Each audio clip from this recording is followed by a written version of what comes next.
Hi guys, welcome to Office Blokes Reacts. I'm Office Bloke Dave. I'm Office Bloke Mike. I'm Office Bloke Daz. Collectively we are the Office Blokes. We are. A couple of other YouTube channels. We talk utter nonsense. We like to try stuff too.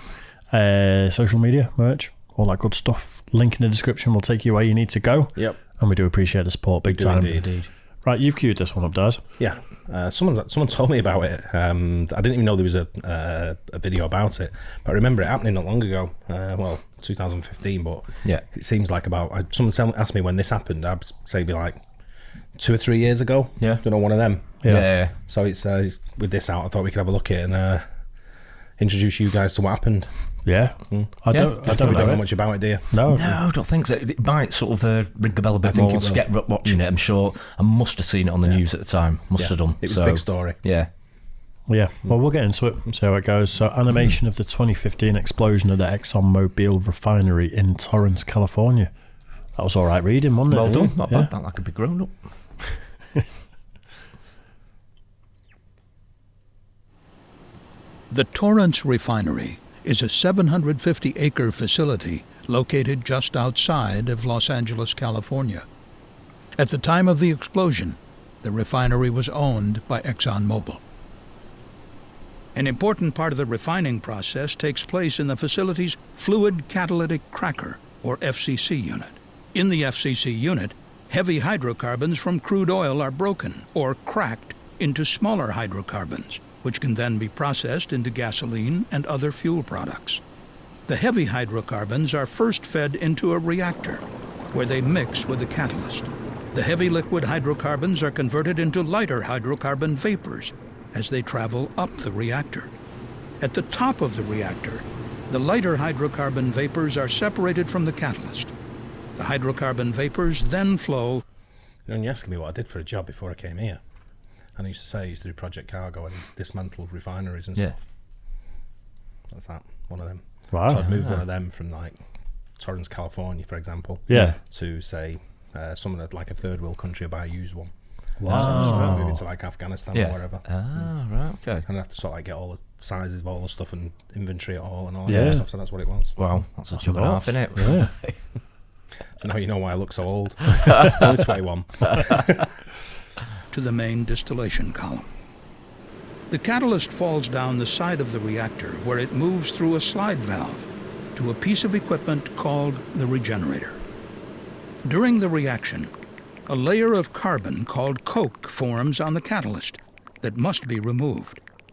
Inside the regenerator, air is added, and the coke on the catalyst is burned off. The catalyst is then fed back to the reactor through a slide valve, and the cycle is repeated. When the coke is burned off the catalyst, this creates products of combustion called flue gas. The flue gas flows out the regenerator and enters a system comprised of multiple pieces of equipment, which remove any remaining catalyst particles present. The regenerator and flue gas system comprise the air side of the FCC unit. The last piece of equipment in the flue gas system is called the electrostatic precipitator, or ESP. The ESP removes small catalyst particles using static electricity. While the ESP is energized, it creates sparks, which are sources of ignition. It is critical that the flammable hydrocarbons in the reactor do not flow into the air side of the FCC unit, as this could create an explosive atmosphere. To avoid this hazard, the two slide valves connecting the reactor and regenerator are used to maintain a catalyst barrier between the pieces of equipment. The sequence of events that eventually led to the explosion at the refinery began on Monday, February 16, 2015, when a piece of equipment in the air side of the FCC unit, called the expander, vibrated forcefully enough that the refinery's control system automatically transitioned the FCC unit to a standby mode known as Safe Park. During Safe Park mode, the flow of hydrocarbons into the reactor is turned off. The flow of air into the regenerator is also stopped. The two slide valves connecting the reactor and regenerator are closed to ensure a catalyst barrier is maintained. Steam is then forced into the reactor to prevent hydrocarbons in the main distillation column from flowing back inside. The ESP remains energized during Safe Park. One. It's proper, proper science, proper high level sort of. You get this wrong, you're going to have a problem, sort of stuff, isn't it? Yeah, but there's loads of refineries you'll know you never even noticed. Yeah, round here. Well, it looks it looks similar to the chemical plants in Northwich near me. Yeah. I always wondered why it's just pipes going everywhere. The Northwich is surrounded by steam pipes. So this is refining oil, I guess. It's, but if you go to the some of the other stuff, it's sugar refineries probably near you. It's chemicals. Yeah, it's, can't remember the name. Ineos, I think it is near me. We've got one down the Shell. They do all that, don't they? In Carrington, do all that sort of thing. So it's proper high stakes, though. There's isn't loads it? of them. Oh, of course it is.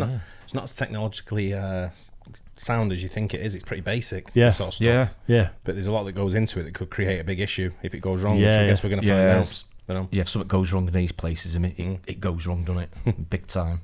Slide valve, however, had eroded over 6 years of operation, and even though it closed, it could not maintain a catalyst barrier in the reactor.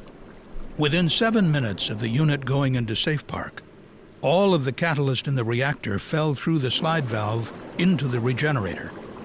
A direct pathway was created for hydrocarbons to flow between the reactor and the regenerator. But the pressure of the steam flowing into the reactor as part of Safe Park mode was high enough to prevent hydrocarbons in the main column from flowing back inside. With the unit in Safe Park mode, operators attempted to restart the expander several times, but were unable to do so. Refinery personnel met to identify a strategy to repair the expander and bring the FCC unit back online. Operations personnel predicted the expander could not restart because catalyst had likely accumulated inside. On Tuesday, February 17th, a meeting took place involving a group of refinery personnel. The group discussed a similar expander outage that occurred in 2012, for which the refinery had developed what is called a variance. A variance is a management-approved deviation from procedure. The group decided to use the 2012 variance, which allowed a departure from the typical requirements for isolating the expander.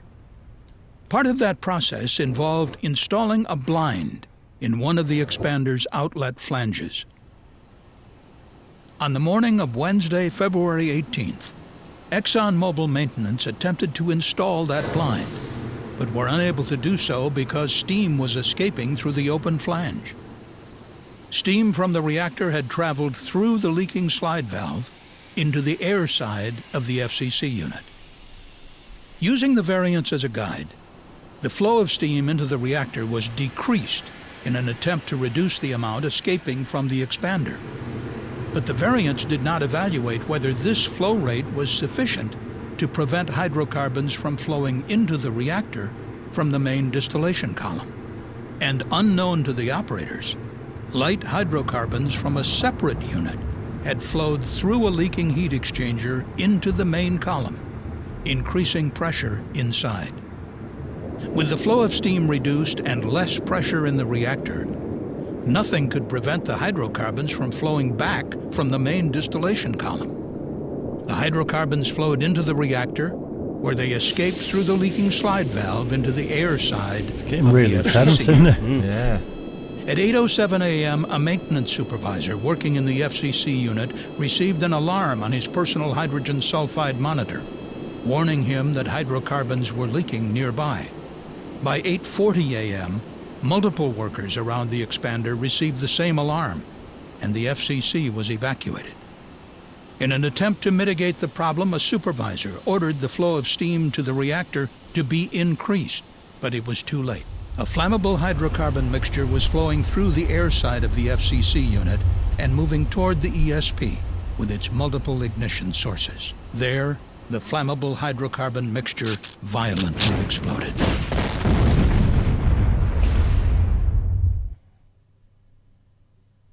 Jesus. Is that it? That's it. What do you want to see after that? I don't know, but it was so tense. I was so into it, and then it just ended. Yeah, I know. I didn't pick up the timeline though from when it started leaking to when it exploded. No, I think it was a few days though.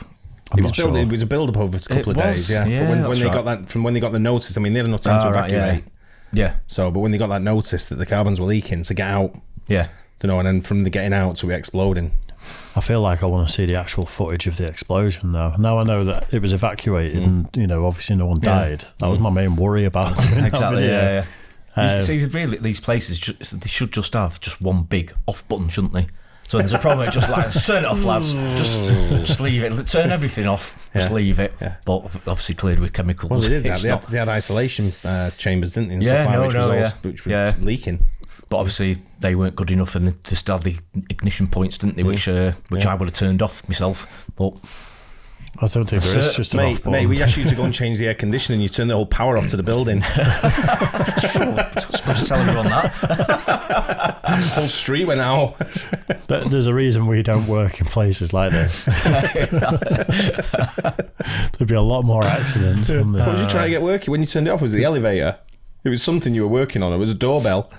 It's because the elevator wasn't working.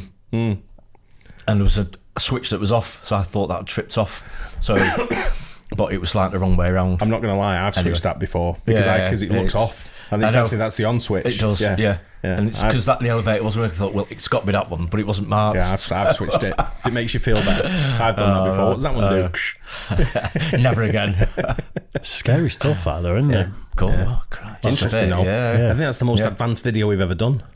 Some of the space and the kind of physicsy stuff has been advanced. That was just intriguing. That was because you know what it's building up to. It's kind of a. I used to watch Seconds from Disaster years ago when I was a kid on Discovery, I think it was, and that's like that where it breaks down. That's where my fear of flying came from when I was a kid. I didn't mind flying until I started watching Seconds from Disaster, air crash investigation programs like that. Let's put your eye off. Well, I like that narrator though as well. He's good, yeah. Had a great voice, didn't he? Yeah, really good. Yeah, watch, I think it's Aircraft Investigation about the Concorde. Oh, yeah. And then tell me you like flying after that. that was just like a piece that had fallen off a plane in front on the runway. Yeah, that's right. That burst a tyre on the Concorde, and the bit of the tyre hit the wing, which ruptured a fuel supply. Didn't it, I think? Is that just because of a bit of debris? Was it the Air France one that? Yeah, it was, wasn't it? Yeah, that's right, yeah. After that, I was like, I hate planes. Yeah, never again. I'll get on them. Yeah, interesting that though. Yeah, it was really. Hope you guys enjoyed that too. Don't forget, like and subscribe, hit the bell, and we'll catch you on the next one. Cheers. Guys.